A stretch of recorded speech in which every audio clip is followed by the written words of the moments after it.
സുഹൃത്തുക്കളെ, സഹോദരങ്ങളെ, എല്ലാവർക്കും ന്യൂസ് കേരള TVM-ലേക്ക് സ്വാഗതം. আসসালামু আলাইকুম। দেখেন ডক্টর জাকির নাইকের কি সিকিউরিটি, কত খুঁখার। क्या आप जानते हैं कि ये जाकिर नाइक है कौन?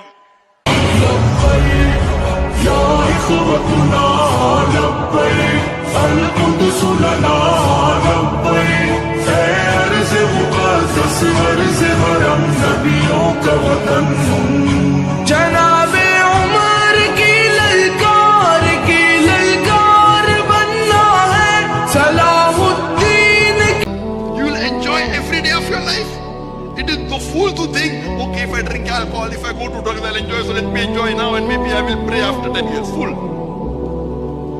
The kick they get in the drug and the alcohol, we get million times peace and serenity in our salah. Ours is free. They have to pay money. They have got health problems. When we pray, our health becomes better. Free. Some people like dancing, music. Some people like listening to Islamic lectures. Read the Quran. It is you who decide what is good and what is bad. Happiness is a state of mind. You know, like you like some people like Chinese food, some people like Malay food, some people like Indian food. Food is food. It is subjective. Similarly, peace and happiness is depending upon your mind.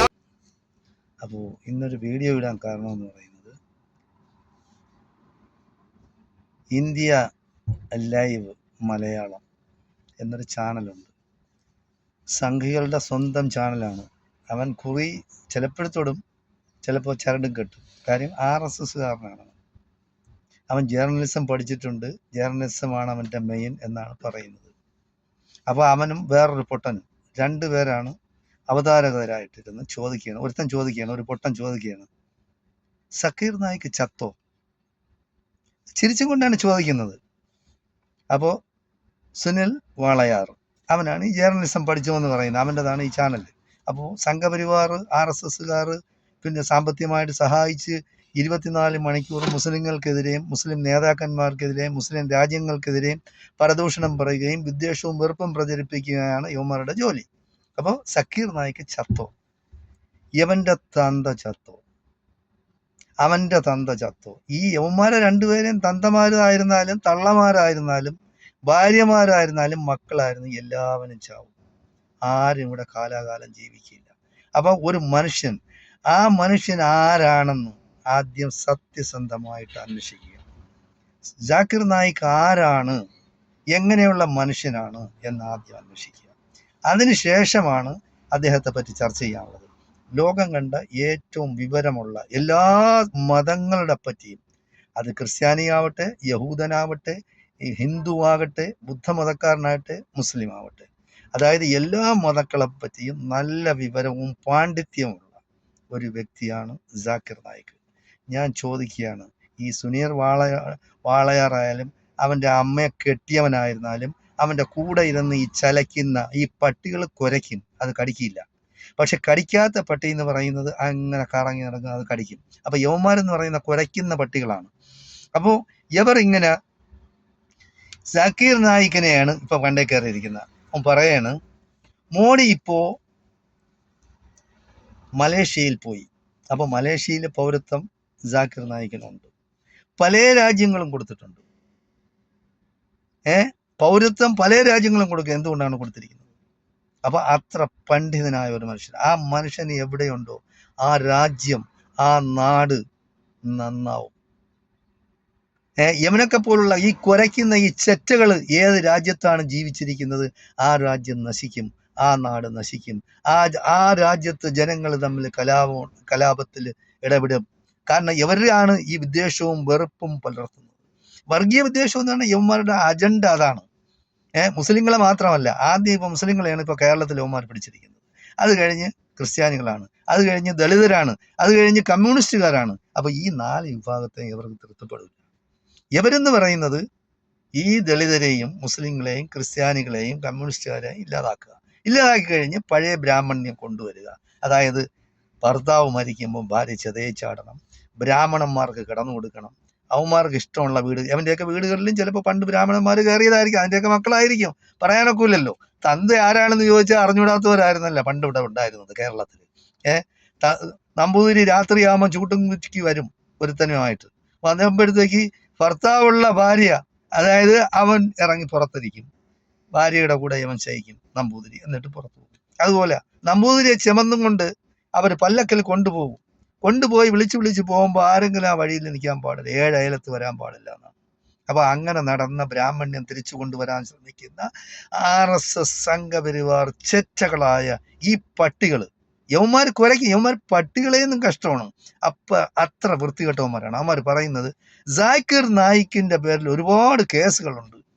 ഈ ഒരു case സത്യസന്ധമായ ജാക്കിർ നായിക്കിന്റെ ഒരു video ലക്ഷക്കണക്കിന്, ആയിരക്കണക്കിന്, ലക്ഷമില്ലെങ്കിലും ആയിരക്കണക്കിന് വീഡിയോകൾ ലോകത്തിന്റെ എല്ലാ ഭാഗത്തും ഉണ്ട്, എല്ലാ ഭാഷകളിലും ഉണ്ട്. ഒരു വീഡിയോ ഞാൻ നിന്നോട് ചോദിക്കുകയാണ്, എടാ സുനിൽ വാളയാറെ, നിനക്ക് ഒരു വീഡിയോ മതവിദ്വേഷം പുലർത്തുന്ന അല്ലെങ്കിൽ വെറുപ്പും വിദ്വേഷവും പുലർത്തുന്ന ഒരു വീഡിയോ നിനക്ക് കാണിക്കാനുള്ള ചങ്കുറപ്പുണ്ടോ? നീ കാണിക്ക്. എല്ലാം, അതായത് ഏത് യൂട്യൂബ് ചാനൽ നോക്കിയാലും ജാക്കിർ നായിക്കിന്റെ വീഡിയോ കാണാം. ഒരെണ്ണം നീ കാണിക്ക്. വെറുപ്പും വിദ്വേഷവും, അതായത് ഏതെങ്കിലും സമുദായത്തെ ആക്ഷേപിക്കുന്ന ഒരു വീഡിയോ നിനക്ക് കാണിക്കാൻ നോക്കും. ഒരുപാട് 193 കോടി രൂപയുടെ കള്ളപ്പണം വെളുപ്പിച്ചെന്ന്. എങ്ങനെ വെളുപ്പിച്ചെന്നാണ്? ആ പാവപ്പെട്ട മനുഷ്യന് പല രാജ്യങ്ങളിൽ നിന്നും സമ്മാനങ്ങളും അവാർഡുകളും, ലോകത്തിലെ ഏറ്റവും വലിയ വിശിഷ്ട വ്യക്തിക്കുള്ള അവാർഡ് ഇവർ കൊടുത്തിട്ടുണ്ട്. എത്രയോ കോടി രൂപയും അതും ഇതൊക്കെയാണ് സൗദി അറേബ്യ കൊടുത്തിട്ടുണ്ട്. അതായത് മലിക്, അദ്ദേഹത്തിന്റെ പേര് ഞാൻ മറന്നുപോയി, ഇവിടെയുള്ള പഴയ ഒരു രാജാവ്, മലിക് ഫൈസൽ അവാർഡ് ഒരു പ്രാവശ്യം ഇദ്ദേഹത്തിനാണ് കിട്ടിയത്. അതിൽ എത്രയോ കോടി രൂപയും പ്രശസ്തി പത്രവും അതും ഇതൊക്കെ ആയിരുന്നു.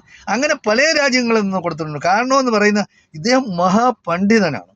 ഇന്ന് ലോകത്ത് ജീവിച്ചിരിക്കുന്ന പണ്ഡിതന്മാരിൽ ഏറ്റവും പ്രമുഖനായ വ്യക്തിയാണ്. എല്ലാ മതങ്ങളെപ്പറ്റിയും പഠിച്ചിട്ടുള്ള മനുഷ്യനാണ്. ആ മനുഷ്യനാണ് പറയുന്നത് കള്ളപ്പണം വെളുപ്പിച്ച്. ആ മനുഷ്യന് ഒന്നും ആവശ്യമില്ല, യഥാർത്ഥത്തിൽ ഒന്നും ആവശ്യമില്ല. ആളുകൾ ആവശ്യം പോലെ എന്തും കൊടുക്കും. പിന്നെ എന്തിനാണ് കൂട്ടിവെക്കുന്നത്? കള്ളപ്പണം വെളുപ്പിക്കേണ്ട കാര്യമുണ്ടോ? പിന്നെ ഒരുപാട് കേസുകളുണ്ട് ഇന്ത്യയിൽ. കാരണം ഇന്ത്യയിൽ കേസുകളുണ്ടല്ലോ, ഇന്ത്യയിൽ കേസുകൾ ഉണ്ടാവും. കാരണം അവർക്ക് ഇഷ്ടപ്പെടാത്തവരുടെ പേരിൽ ഇന്ത്യത്തെ ഭരണകൂടം എന്ന് പറയുന്ന ഇന്ന് സംഘപരിവാറുകാരാണ്. വെറുപ്പും വിദ്വേഷവും പുലർത്തി ഈ നാട് കുട്ടിച്ചോറാക്കാൻ നടക്കുന്ന അംബാനിക്കും അദാനിക്കും വേണ്ടി തീറെഴുതി കൊടുത്തിരിക്കുകയാണ് ഇന്ത്യ. ട്രംപിന്റെ മുന്നിൽ പോയി മുട്ടിട്ടിരിക്കുന്ന മോഡി ഭരിക്കുന്ന രാജ്യമാണ്. അവർക്കെതിരെ സംസാരിക്കുന്ന ആർക്കെതിരെ കേസെടുക്കും. എത്രയോ പേര് ജയിലിലുണ്ട്. മുസ്ലിങ്ങളായ ചെറുപ്പക്കാരുണ്ട്, ഡോക്ടർമാരുണ്ട്, എഞ്ചിനീയർമാരുണ്ട്. വിചാരണയില്ലാതെ തടവുകാരാക്കി അവിടെ കിടക്കും. 5 വർഷം കഴിഞ്ഞ് 6 വർഷം കഴിഞ്ഞ് പുറത്തു വിടും. ഒരു കേസും തെളിഞ്ഞിട്ടില്ല, ഒരു കേസും ഇല്ല. വേണമെങ്കിൽ അവർക്ക് കേസ് കെട്ടിച്ചമയ്ക്കാമല്ലോ. പക്ഷെ കെട്ടിച്ചമച്ചാൽ പോലും അതൊന്നും നിലനിൽക്കുന്നില്ല. 4-5-6 വർഷം അല്ലെങ്കിൽ 10 വർഷം ജയിലിലിടാം. അപ്പോൾ ഈ ജയിലിലിട്ട ഇത്രയും വർഷം ആരാണ് ഇതിന്റെ പരിഹാരം കാണുന്നത്? ആരാണ് ഇതിന് പിന്നെ പ്രതിഫലം കൊടുക്കുന്നത്? അപ്പൊ ജയിലിലിടാൻ നിങ്ങൾക്ക് അതിനേക്കുള്ളൂ. അപ്പൊ ജയിലിലിടാനായിട്ട് ജാക്കിർ നായിക്കിനെ കിട്ടിയില്ല. അതാണ് അവന്മാരുടെ വിഷമം. അപ്പോൾ ഞാൻ നിന്നോട് ചോദിക്കുകയാണ്, സുനീർ വളയിടമോ, നീ എന്ത് തെറ്റായിരുന്നാലും ശരി, നീ മനുഷ്യനാണ്.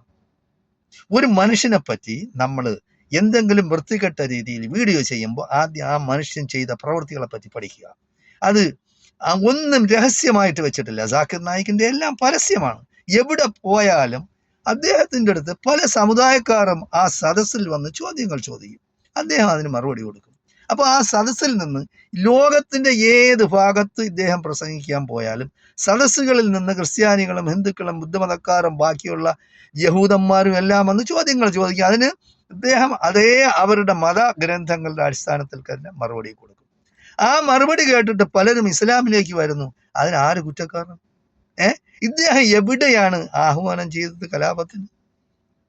അപ്പൊ ഏതെങ്കിലും ഒരു വീഡിയോ, നീ തന്തയ്ക്ക് പിറന്നവനാണെങ്കിൽ സുനിൽ വാളയാർ, നിന്നോട് ഞാൻ പറയാം, നീ ഒരു തന്തയ്ക്ക് പിറന്നവനാണെങ്കിൽ നീ ഒരു വീഡിയോ, അതായത് ജാക്കിർ നായിക്ക് എന്തെങ്കിലും വൃത്തികെട്ട അല്ലെങ്കിൽ വിദ്വേഷം പുലർത്തുന്ന കലാപത്തിന് ആഹ്വാനം ചെയ്യുന്ന ഒരു വീഡിയോ നീ കാണിക്കുക. എന്നിട്ടാണ് നീ പറയേണ്ട. ഇവിടെ നിന്റെ മോഡിയുടെ മറ്റവന്മാരും കൂടെ ചേർന്നിട്ട് പിന്നെ ഇന്റർപോളിന് കേസ് കൊടുത്തിട്ട് പറഞ്ഞു ജാക്കിർ നായിക്കിനെ പിടിച്ചോണ്ട് വരണമെന്ന്. അപ്പൊ ഇന്റർപോൾ എന്ന് പറയുന്നത് നിന്റെ അമ്മയുടെ നായരാണ് നടത്തുന്നത്. ഇന്റർപോൾ എന്ന് പറയുന്ന ലോക പോലീസാണ്. അതിന് ചില ചട്ടക്കൂടുകളുണ്ട്, അതിന് ചില നിയമങ്ങളുണ്ട്. നീയൊക്കെ പറയുമ്പോൾ ആരെങ്കിലും അറസ്റ്റ് ചെയ്ത് ഇനി കൈ കൊണ്ടു തരില്ല. അത് നീ മനസ്സിലാക്കണം. അപ്പോൾ നീ അത് മനസ്സിലാക്കാനുള്ള ബുദ്ധി പോലും നിനക്കില്ലാത്ത ഒരു പമ്പര വിഡ്ഢിയാണ് നീ ജേർണലിസം പഠിച്ച എന്തിനാണ്? RSS ഉണ്ടാക്കാനാ. RSS എന്ന് പറയുന്ന ലോകം കണ്ട ഏറ്റവും വലിയ തെമ്മാടിത്ത സംഘടനയാണ്. ലോകം കണ്ട ഏറ്റവും വലിയ ഭീകര സംഘടനയാണ് RSS. നമ്മുടെ രാഷ്ട്രപിതാവായ മഹാത്മാഗാന്ധിയെ വെടിവെച്ച് കൊന്ന ആ തെണ്ടി പരുഷ അവൻ RSSകാരനായിരുന്നു. അവനാണ്, അവൻ്റെ പ്രസ്ഥാനമാണ് ലോകത്തിലെ ഏറ്റവും വലിയ ഭീകര സംഘടന. അതിനൊക്കെ നിനക്ക് പറയാനുള്ള ചങ്കുറപ്പുണ്ടാ? കാര്യം നീ അവൻ്റെയൊക്കെ കാഷ്ടമല്ലേ ഭക്ഷിക്കുന്നത്. നീ പറയും ഇപ്പോൾ ഭാരതപ്പുഴയിൽ അവിടെ വെച്ച് തിരുനാവായയിൽ വെച്ച് RSS സംഗമമാണ് അവിടെ നടന്നത്. അല്ലാതെ ഇവിടുത്തെ മതേതര ഹിന്ദുക്കളുടെ സംഗമമൊന്നും അല്ലാതെ നടന്നത്. അവിടെ ആ സ്വാമിമാര് അവനൊക്കെ തെണ്ടികളാണ്, ഗുണ്ടകളാണ് അവന്മാർ കടാരയും കൊണ്ട് ബോംബും കൊണ്ട് നടക്കുകയാണ് മടിയിൽ. അവൻ്റെ പ്രസംഗം നീ കേട്ടു നോക്കണം സുനിൽ വാളയാറെ. നീയും അവിടെ പോയി കാണുമായിരിക്കും. നീ പോയെന്ന് വിചാരിച്ച് ഇവിടെ ഞങ്ങൾക്ക് മുസ്ലിങ്ങൾക്ക് നിങ്ങളൊന്നും ഒരു ചൂക്കും ചെയ്യില്ല, ചെക്കും ചെയ്യാൻ സാധിക്കില്ല. 25 കോടി മുസ്ലിങ്ങളുണ്ട്. നീ ഞങ്ങളെ കശാപ്പ് ചെയ്യാൻ വരുന്നെങ്കിൽ വാ. 25 കോടി മുസ്ലിങ്ങളെ നിങ്ങൾക്ക് കൊല്ലണോ? നിങ്ങൾ കൊന്നോളി, ഞങ്ങൾ റെഡിയാണ്, ഞങ്ങൾ നെഞ്ച് വിരിച്ച് നിൽക്കുകയാണ്. എടാ നീ എന്നും വീട്ടിൽ കിടന്നുറങ്ങൂല അങ്ങനെയാണെങ്കിൽ. അതൊക്കെ മനസ്സിലാക്കണം. ആരെ ഈ വിദ്വേഷവും വെറുപ്പും പ്രചരിപ്പിച്ച് ഒരു ചാനൽ നിന്ന് നടത്തിക്കൊണ്ട് പോകാൻ നിനക്കൊക്കെ ലജ്ജയില്ലേ? നീയൊക്കെ എങ്ങനെ കിടന്നുറങ്ങുന്നു? വീട്ടിനകത്ത് എങ്ങനെ കിടന്നുറങ്ങുന്നു? നിനക്കൊക്കെ എങ്ങനെ സമാധാനം കിട്ടുന്നു? നിന്റെയൊക്കെ ഭാര്യയും മക്കളും ചോദിക്കില്ലേ, അണ്ണ അല്ലെങ്കിൽ അപ്പ അല്ലെങ്കിൽ ചേട്ട ഇതൊക്കെ നമുക്ക് വേണോ? ഇതിന്റെ ആവശ്യമുണ്ടാ? പണത്തിന് വേണ്ടി വേറെ എന്തൊക്കെ ചെയ്യാം. നിന്നെ പോലെ ഉള്ളവന്മാരാണ് എഫ്സീൻ എന്ന് പറയുന്നവൻ. മോഡിയെ കൂട്ടിക്കൊടുത്തു. ട്രംപാണ് കൂട്ടിക്കൊടുത്തത്. ട്രംപിനെ കൊണ്ട് കൂട്ടിക്കൊടുപ്പിച്ചു. അതിനുശേഷം എന്താ, മോഡി പോയി ഇന്ത്യയെ വിറ്റു അമേരിക്കയ്ക്ക്. നീ അറിഞ്ഞ? അതാണ് ചർച്ച ചെയ്യേണ്ടത്. അല്ലാതെ നീ ഇവിടെ ജാക്കിർ നായിക് എന്ന് പറഞ്ഞ ഒരു പണ്ഡിതനാ നീ തേജോവധം ചെയ്യാൻ ശ്രമിക്കുകയാണ്. നിന്നെ പോലുള്ള ചെറ്റുകൾ തേജോവധം ചെയ്തു എന്ന് വിചാരിച്ച് ജാക്കിർ നായിക്കിന്റെ പ്രശസ്തിക്കോ അദ്ദേഹത്തിന്റെ മാഹാത്മ്യത്തിനോ യാതൊരു കോട്ടവും സംഭവിക്കില്ല. അത് നീ മനസ്സിലാക്കണം. അപ്പൊ മോഡി വെറും കൈയോടെ മലേഷ്യയിൽ നിന്ന് തിരിച്ചു വന്നു. പല വ്യാപാര കരാറിലും ഒപ്പിട്ടു. മോഡിയെ ഭയങ്കരമായിട്ട് മലേഷ്യൻ പ്രധാനമന്ത്രി സ്വീകരിച്ചു. എയർപോർട്ടിൽ പോയി സത്യമാണ്, അങ്ങനെ സ്വീകരിക്കും. പക്ഷെ ഇങ്ങനെയുള്ള ചെറ്റ പ്രധാനമന്ത്രിമാരെ സ്വീകരിക്കാൻ ഞാൻ പറയുന്നത് ആരും പോകരുതെന്നാണ്. കാരണം ഈ മോഡി എന്ന് പറയുന്ന വെറുപ്പും വിദ്വേഷവും പ്രചരിപ്പിക്കുന്നവനാണ്.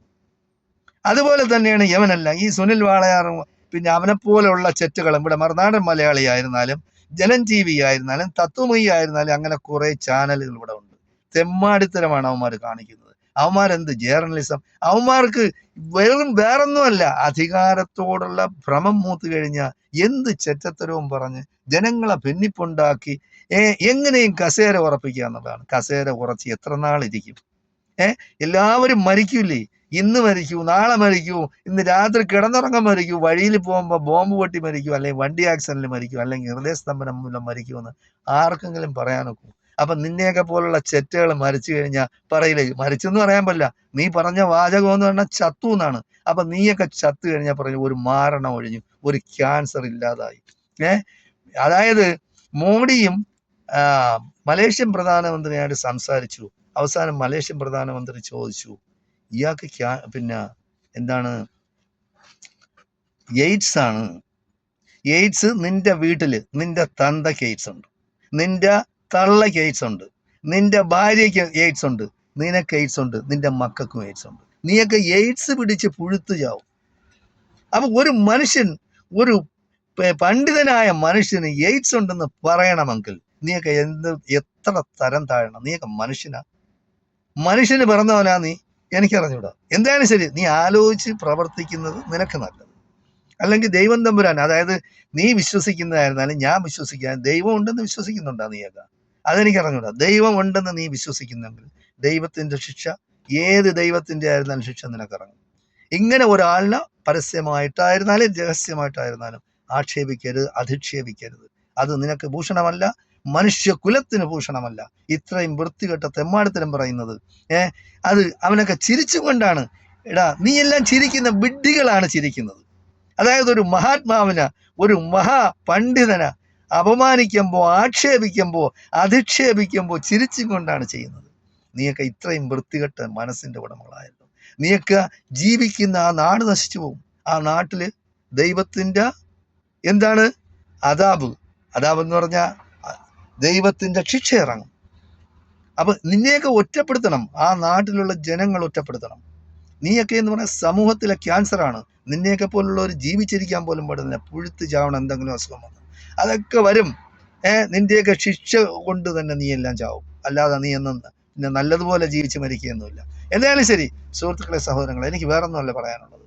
അതായത് സമൂഹത്തിൽ വെറുപ്പും വിദ്വേഷവും നിങ്ങൾ കൊടുത്താൽ ആ ഒരു മനുഷ്യനെ പറ്റി നമ്മൾ ആക്ഷേപവും അധിക്ഷേപവും പറയുമ്പോൾ ആ മനുഷ്യനക്ക് പിന്നെ എയ്ഡ്സ് ആണ് മനുഷ്യൻ്റെ ഭാര്യയ്ക്ക് എയ്ഡ്സ് ആണ്, മകൾക്ക് എയ്ഡ്സ് ആണെന്നൊക്കെ പറയുമ്പോൾ ചിന്തിക്കണം മനുഷ്യൻ. ആ മനുഷ്യൻ എന്ന് പറയുന്ന ശരിയായ ഒരു മതവിശ്വാസിയാണ്, ഇസ്ലാമിക വിശ്വാസിയാണ്. അദ്ദേഹം വ്യഭിചരിക്കാൻ പോവില്ല. നീയൊക്കെ എടാ സുനിൽ വാളയാറെ, നീയും നിന്റെ തന്തയും നിന്റെ അമ്മയും നിന്റെ ഭാര്യയും നിന്റെ മക്കളും ഒക്കെ വ്യഭിചരിക്കാൻ പോകുമായിരിക്കും. ആ മനുഷ്യൻ വ്യഭിചരിക്കുന്നതല്ല, അല്ലെങ്കിൽ പിന്നെ നിന്റെ എഫ്സ്റ്റീൻ ഫയൽ നിനക്ക് നീ എടുത്ത് നോക്ക്, മോഡി പോയത് എന്തിനാണെന്ന് അവിടെ. അപ്പം നിന്നെയൊക്കെ പോലുള്ള ചെറ്റകളാണ് ഈ വ്യഭിചാരം കൊണ്ട് നടക്കുന്നത്. ഒരു മുസ്ലിമിനെ സംബന്ധിച്ചിടത്തോളം അവൻ്റെ ഭാര്യയെ കൊണ്ട് തൃപ്തിപ്പെടുന്നില്ലെങ്കിൽ അവൻ വീണ്ടും വിവാഹം കഴിക്കാം. അവൻ നിയമാനുസരണം വിവാഹം കഴിക്കും. അങ്ങനെ അവരുമായിട്ട് അവർ ചേരുകയുള്ളൂ. അല്ല നിന്നെയൊക്കെ പോലെ അന്യ സ്ത്രീകളെടുത്ത് പോയി ചെയ്യുന്ന പരിപാടി മുസ്ലിമിനില്ല. ശരിയായ മുസ്ലിമിന്. ബാക്കിയുള്ള മുസ്ലിം പേരുകാർ മദ്യപിക്കുന്നവരും വ്യഭിചരിക്കുന്നവരും ഉണ്ട്, ഇല്ല എന്ന് പറയുന്നില്ല. പക്ഷേ ഇദ്ദേഹത്തിനെ പോലെ ഒരു പണ്ഡിതനും ഇദ്ദേഹത്തിനെ പോലുള്ള ആൾക്കാരും യാതൊരു കാരണവശാലും വ്യഭിചരിക്കാൻ പോകേണ്ട കാര്യം. അത് നീ മനസ്സിലാക്കണം. ഇസ്ലാമിനെ പറ്റി നീ ആദ്യം പഠിക്ക്. അതിന് ശേഷം വന്നിരുന്ന് ഈ ചാനലിൽ വന്നിരുന്ന് കുരയ്ക്കണമെന്നും ഇങ്ങനെയുള്ള ക്യാൻസറുകളാ സമൂഹത്തിലുള്ള മതേതരവാദികളായ ജനാധിപത്യ വിശ്വാസികളായ ജനങ്ങൾ ഒറ്റപ്പെടുത്തണമെന്നാണ് എനിക്ക് പറയാനുള്ളത്. നന്ദി, നമസ്കാരം. ജയ് ഹിന്ദ്, ജയ് ഭാരത്.